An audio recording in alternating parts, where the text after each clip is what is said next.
Good afternoon, everyone, and welcome to this session from Data Decisions, Practical AI for Housing Providers.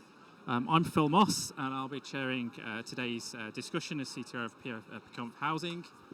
So, AI is rapidly moving from theory into real-world use across the housing sector, helping organisations turn data into insight, and ultimately into better decisions and improved outcomes for the residents. The challenge, though, is understanding what practical AI looks like, how to apply it safely, responsibly, and with measurable impact. That's exactly why we're here today and what we're going to explore today. So we'll be looking through the lens of HAILIE, Housing AI Leadership and Implementation Exchange, and I'm joined by two excellent speakers who are leading this in practice. So we've got Mark Beach on my left, Director of Customer Experience at In Communities, and Dr. Guy Marshall, Director at FUSA, on my right. Together, they'll share some real-world examples, lessons learned, and practical approaches. So without further ado, I'll hand you over. We'll see how we get on. All right. Sorry, I've got a cold. So Mark and I met through HAILIE. So this is a volunteer group where we're trying to build data and digital capability in the social housing sector. So Mark has a proper job, right? So he looks after customer experience at In Communities, which is a provider over Saltaire Way, so over the other side of the Pennines. Rain's a bit less. I'm based in Manchester. I serve on the board of a provider here, and I spend a lot of time, about half my time, advising C-suite and boards about AI, data, digital, this piece, usually coming from a place of ChatGPT, oh my goodness, what should we do? But that's kind of where I sit in it. And as people that care about the capability of the sector, we've been trying to explore how we can support the sector in its data and digital capability. We're going to be really talking about the customer-centered stuff here. So hopefully you'll see some of where this is coming from in terms of the problem through to what we're trying to do about it and how you might be able to implement some of that as well. Thank you, Guy. Good intro. So I wanted to start off with something close to my heart. So we've got some Bradford colleagues in the room. This is the lovely city of Bradford. It's a really vibrant place. It's a young place, City of Culture 2025.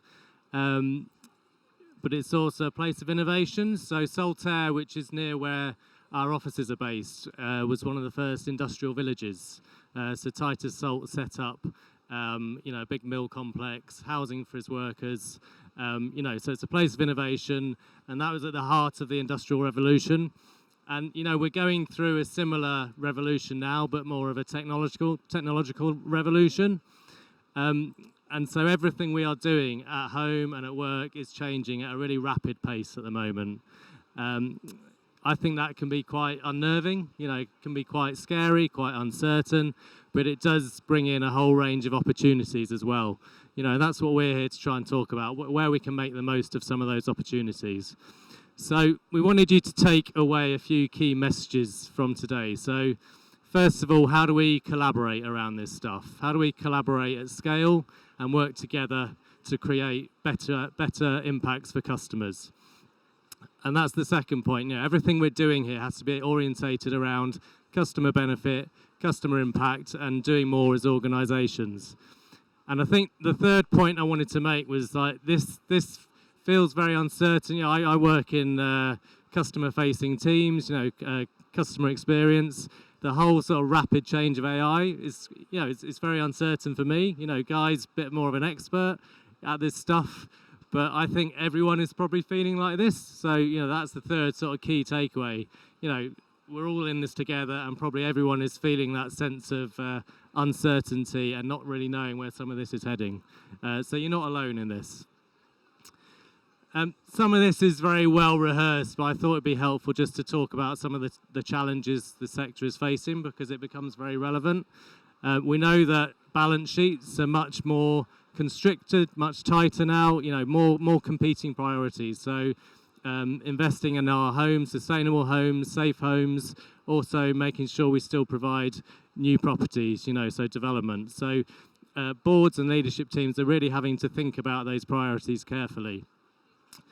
Quite rightly, we're in a period of increased regulation and scrutiny, more accountability to customers, more focus on tenant outcomes, which is absolutely where we need to be.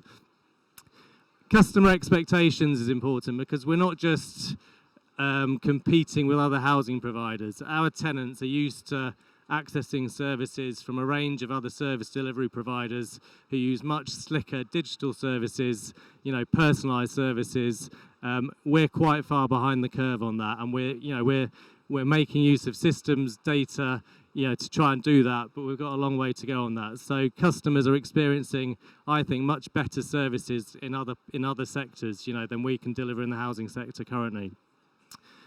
I think we've seen a lot more complexity of need in our customer base in recent years. The last 10 years has been very hard for our tenants. Cost of living, health issues, everything post-COVID has got much more difficult, and I think most housing providers would agree, their customer base, there's a lot more vulnerability there. So whilst we want to deliver better transactional, digital-enabled services, we still have that challenge of, providing that human face to that support, making sure we can provide support in a human way for those more vulnerable customers.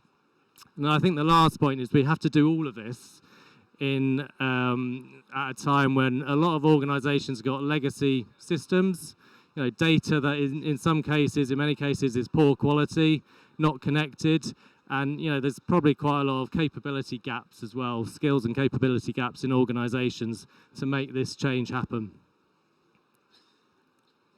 Okay, I'm going to hand over to Guy. Guy does a lot, as he says, with leadership teams and boards, and I think we felt it would be helpful for us to just give a bit of a flavour of what Guy is hearing from those teams.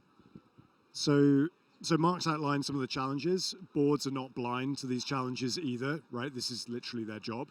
And in terms of how AI maps into this, quite a lot of what we're seeing at the moment is boards are asking organizations to do AI, and it's not necessarily coming from the problem space, it's coming from the we want to see AI happen. So in terms of the way that boards are thinking strategically about AI, it's still early days, I would say, but that's also true in terms of digital and tech and data thinking as well.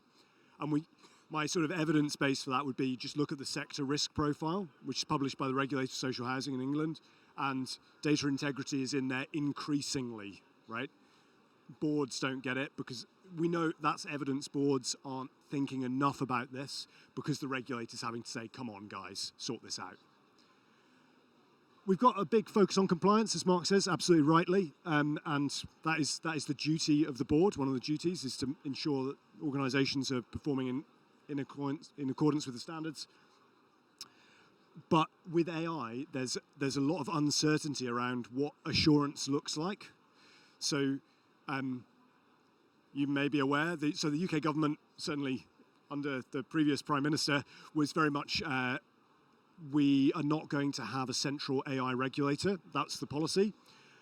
In the Financial Times today, it's saying, well, Andy Burnham, if he was to be Prime Minister, might have a different view on AI regulation, but right now it's the responsibility of the regulator for social housing and for the CQC, for example. So each regulator is required to regulate on AI, and there's lots going on in social housing. Regulator for social housing hasn't done that yet. They will. So the FCA's done it, other regulators have done it.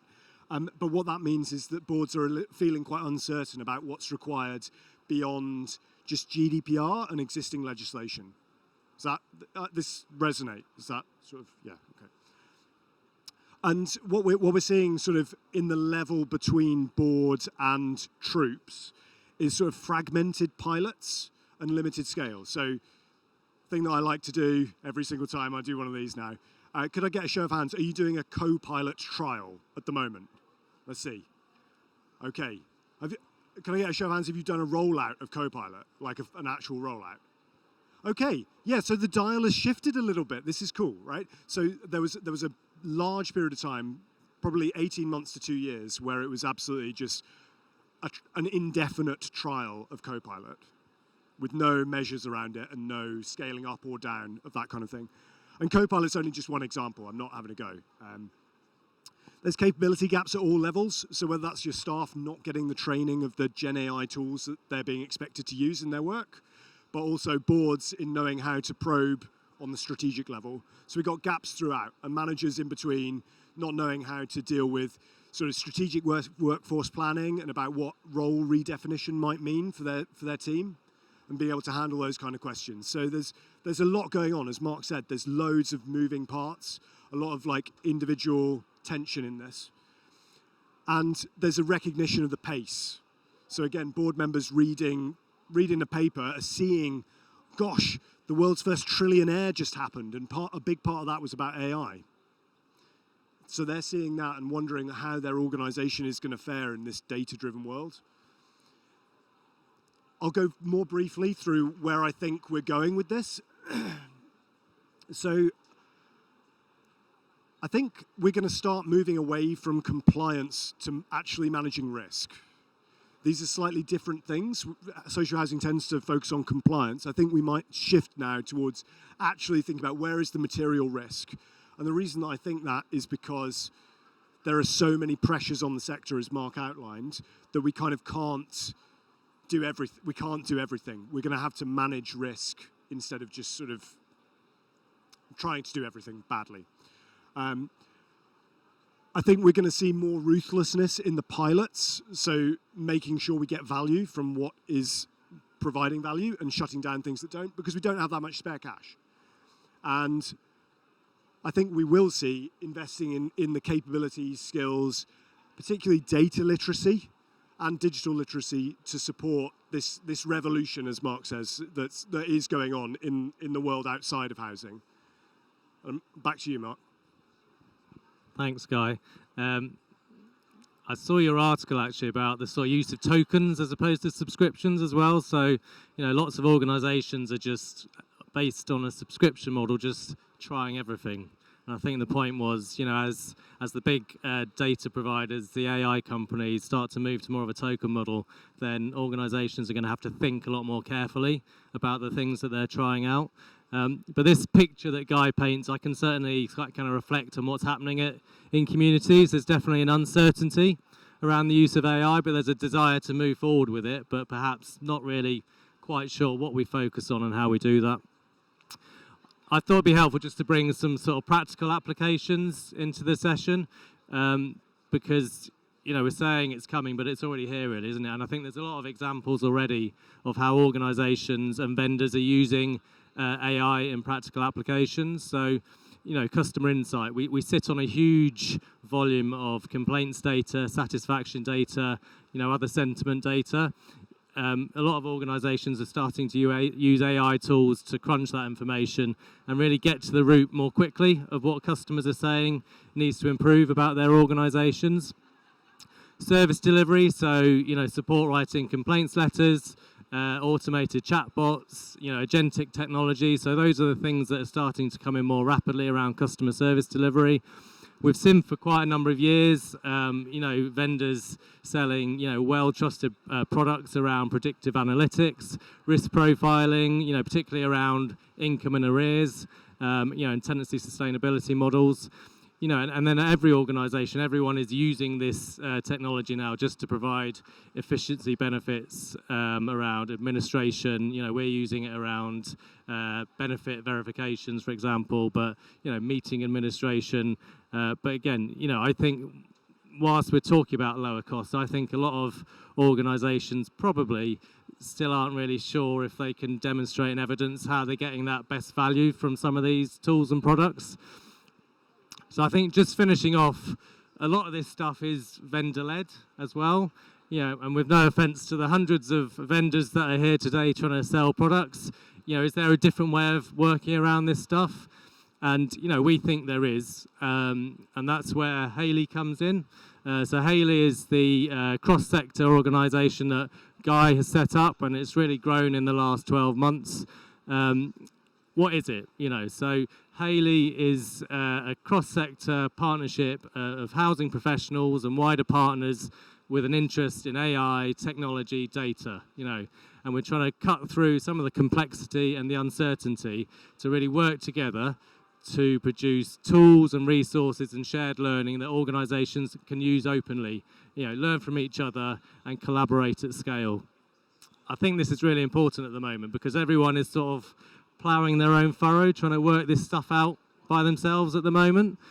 So there's a big opportunity to reduce some of that duplication and to work more across the sector on a really big scale to understand where we're heading, what we need to do, and really just creating products we can use and share between each other. So that's what HAILIE is about.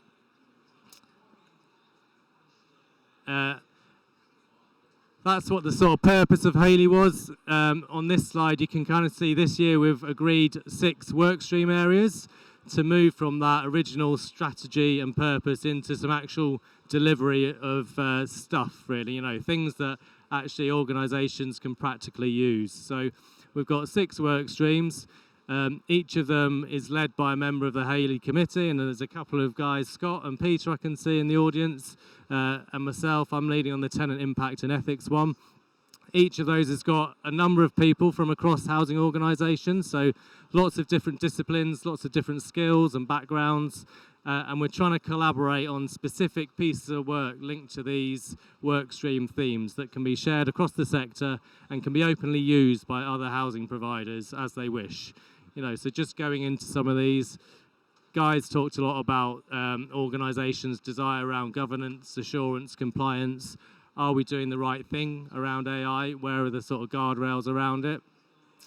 Capability and confidence, so supporting the sector to use AI more effectively and providing learning and tools to help them do that. We've got a shared artefacts and labs work stream. We've already run a hackathon in Manchester, which we'll touch on in a minute, which was really great. And it's the idea of doing more of those hackathons to really work together quickly to build products. But the idea of this work stream is also just to build more and more shared artifacts that can be used across the sector collaboratively. Tenant impact and ethics. So we're not really talking, I don't think we're really talking to customers much about this stuff, despite the fact it's being used a lot more. So what do our customers think about the use of AI in the delivery of services? I know overseeing our complaints function, we're getting a lot of customers using AI to communicate with us. So I think we really need to up the ante in terms of discussion with tenants about what this means for the future of service delivery to build that level of trust with them, because things are changing. We've got a community growth work stream, which is just about building that HAILIE collaboration and partnership. And we've got a research and partnerships work stream. Do you want to talk briefly about that one? Go on, you need to say something. So I need to say something. So Mark's getting tired now, but also I know a bit about this. So I have a PhD in AI, right, which I didn't mention at the beginning. But I think we can be doing much more across the sector. So we're looking at having fully funded PhD students working on social housing projects. Yeah. So this will start really leveling the playing field. We have 2 interns this summer. One working on an NLP project, so like a natural language processing project, and one working on forecasting the social housing waiting list, because we found that through an FOI request, MHCLG do not do a forecast of the social housing waiting list. We are currently at 1.5 million families on the social housing waiting list. We were at 1.3 million families last year. How many are we going to be at next year? The government doesn't know. This seems like probably not a great place to be. So we're trying to do stuff in that space through partnerships with universities, and we're sort of avoiding commercial partnerships, to be honest. So like housing associations have offered us cash to help out with this, and we've said no because we want to be really independent. So we're just kind of working this thing out. We're gonna do a bit of a live demo now, actually. So the TSM dashboard was built by Tom, part of the HAILIE community, using... Actually, I think this is interesting. I want to explain this a little bit. So I mocked this up using some Gen AI of your choice. It was Gemini with the canvas. I explained to Tom, Tom's not from social housing. He doesn't know about it. And he's also not a tech guy. But I showed him the kind of thing that I wanted, and then he went away and learnt how to code. So he literally was reading coding books, started doing an apprenticeship, and built this thing. My PhD student then reviewed the code of this, found some bugs, we released it. The community have been using this, so we get about 50 people using this every day. And as such, they've found other things that were not working as expected. We fixed those bugs. So I haven't fixed them.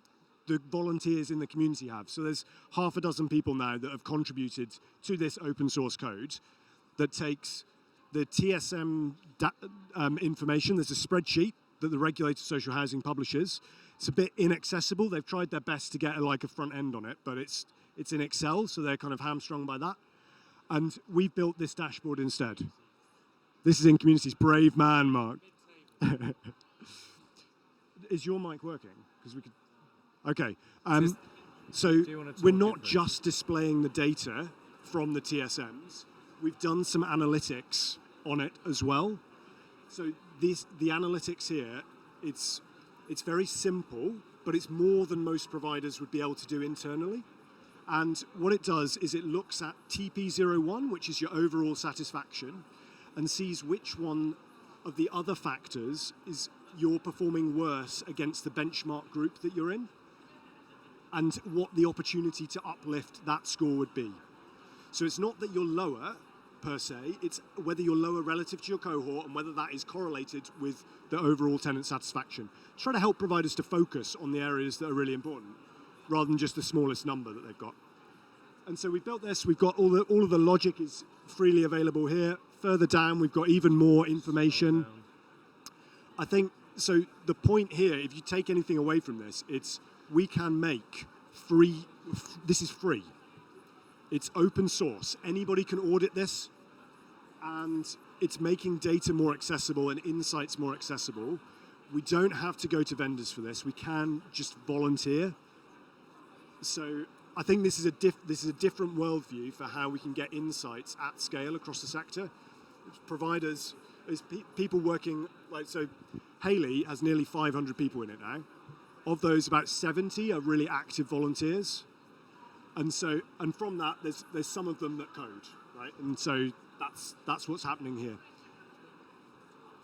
Very good. This is just one thing, right? And we've done this one because regulation is part of what drives the sector, and because the data's clean, because the data's quite clean. I'll show you some other stuff when we've got some slides.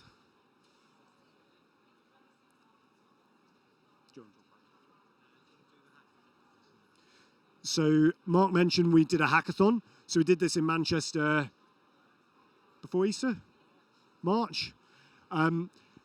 So it's HAILIE members. Guess how much we charged for this? We charged 20 quid and we gave it to tenants that came, right? That's the model, right? This is the disruptive thing. So that way we get engagement from lots of different perspectives. These aren't IT people. These are like transformation people, customer people, repairs people, tenants, governance managers, just random people from housing that want to try building something to make social housing better. And so in 4 hours, we divided up into little teams, and every team delivered a little proof of concept about something they thought was important. Of these people, I think only 2 of them had done a hackathon before in their lives. It's not like, if you're from tech, you'll know this is like how we deliver stuff all the time. Like, you just hack some stuff together. But in social housing, it's not normal. And so I think part of the value that HAILIE brings is showing people alternative ways of being able to deliver valuable working software. So yeah, this is the sort of group we got together. And it's a different kind of thing we've done, but in communities we've kind of tried to take some inspiration from this, and we've got our own hackathon in about 3 weeks. It's more based around Copilot, but the principle is, we've done a free invite, open invite to anyone in the organisation, because we really believe that innovation and ideas are bottom up. They come from your colleagues who are working with customers on the front line. They know best in most cases. And so we want to really generate some enthusiasm and ideas around the use of AI in the organisation. So we kind of took inspiration from the Manchester event to do that. So a hackathon is one way of doing things that's like open to everybody, chip in. Different people have different roles in it. Tomorrow, and you are the first people to know about this, tomorrow we are trying something even slightly crazier, which is we're getting just, I think there's going to be 4 of us I've got an office in Manchester. There'll be 4 of us that are pretty decent at this, and we're going to have a go at making the ombudsman data much more accessible. We're going to talk to the ombudsman about it. But has anybody here tried to access like the ombudsman data? Bit tricky, right? So it's all in really fragmented things. You have to open PDFs. It's a bit of a pain. And so the reason we're doing this is because a small provider came to me and said, Guy, I'm spending 3 days a month preparing this thing because we don't get any ombudsman complaints. We're too small. So we want to be able to benchmark this. And I have to do it manually, and it takes me days. And so I was like, well, we can probably do that for you, and we could probably do that for everybody in the sector at the same time and make it free. So that's what we're trying to do tomorrow. There's a little extra, there's a stretch goal, which is whether we could work out whether a stage 2 complaint, what the decision is likely to be. We think we can do it. It's an NLP shaped thing, right? So it's like some of these problems are quite well formed, so they lend themselves to sort of just being cracked, right? So I'm calling this an ombudsman simulator, right? So what would an ombudsman do? Given, because they've got all the case history, what's the likely outcome? This is the world of the possible. That is the kind of thing we would deliver in a day, right? Not in a year, not 18-month program, in a day. So that's a different thing. That's more like an accelerator. But we're trying these different things to work out what is going to be able to help us to innovate across the sector and use. So we've got 1,500 providers of social housing in England. Let's use that fragmentation or all the expertise that we have in the particular regions to be able to learn at scale. Because you're not on your own. You're not on your own in wanting to learn about AI and to deliver value for your customers. So let's do it together. Just makes sense. There you go. Final slide. So as Guy says, let's do it together. Let's collaborate. If you're interested, scan the QR code. That'll take you to the HAILIE website. It's a new platform. It's been set up. It's crammed full of resources that you can use. You can share information, stuff you can take back to your organisations. There'll be stuff on there, I think, about upcoming sessions as well. So there's a session on 3rd of July, I think, isn't there? Where we've got a major retailer, I think, coming to speak about their application of technology in their sector. So, yeah, go and have a look. And, we'd love to see more of you come and join the exchange. So, yeah, that's it. Thank you. Thank you very much, guys. I think we've got time for a few questions. If anybody has got a question they'd like to ask, if you just want to pop your hand up, I'll get a microphone over to you. Over there.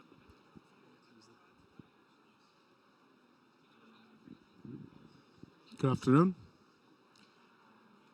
A question what might be out of the remit of what you're doing, but it'll be extremely helpful to every housing association.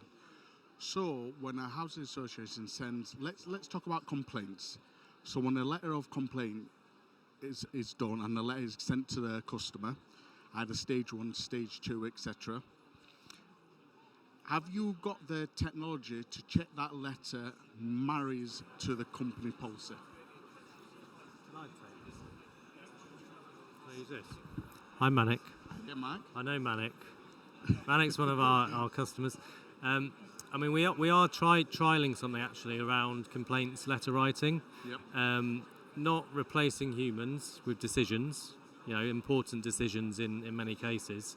But we are using AI to help with letter templates and content to make sure it aligns with our tone of voice, like our organisational tone of voice, and that we're using the right levels of empathy. So it's there as an aid really to help us to do that better, rather than replacing, humans in the process. No, the question I'm asking is does a letter marry what's in the company policy? So let's say the company policy doesn't talk about stage 2, but you're sending letters out saying stage 2 complaint, would AI pick that up? So you could build an AI to do that. There's Yeah. really no problem with doing that. So what you're asking for really is automated triangulation, Yeah, right? because we need to make sure that if you're writing a policy, the letter you send out to the end user has to... Yeah. So that sounds fantastic. Right now, there is a product, I don't particularly want to name them, but that are selling into the sector doing this. Yeah. I think we should be building that sort of capability internally within the sector rather than relying on vendors to do that, because actually that's customers' money that is being spent, right?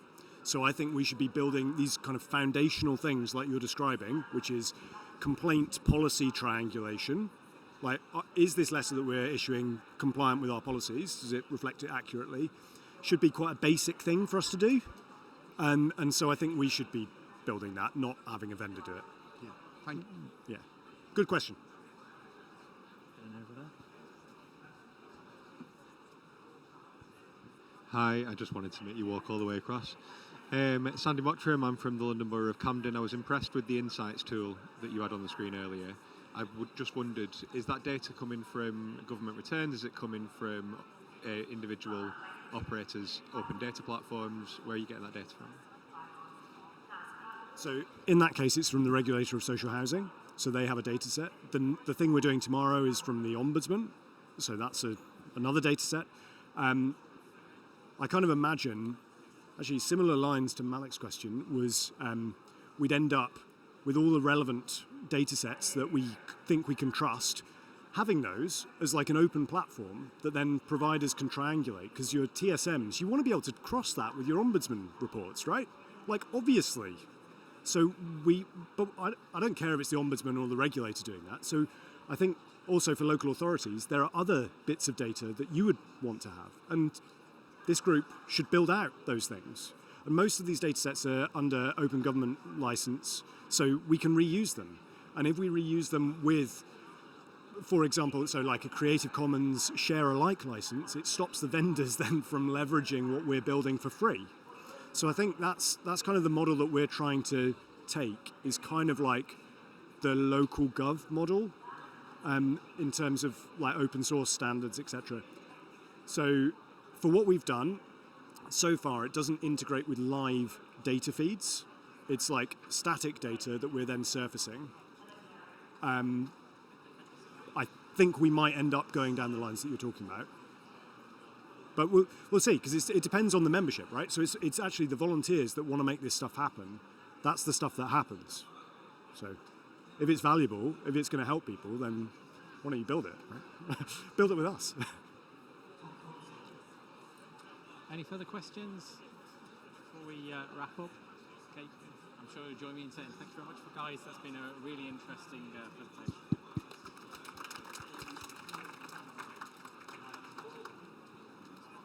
Great. Cool, well done. Congratulations.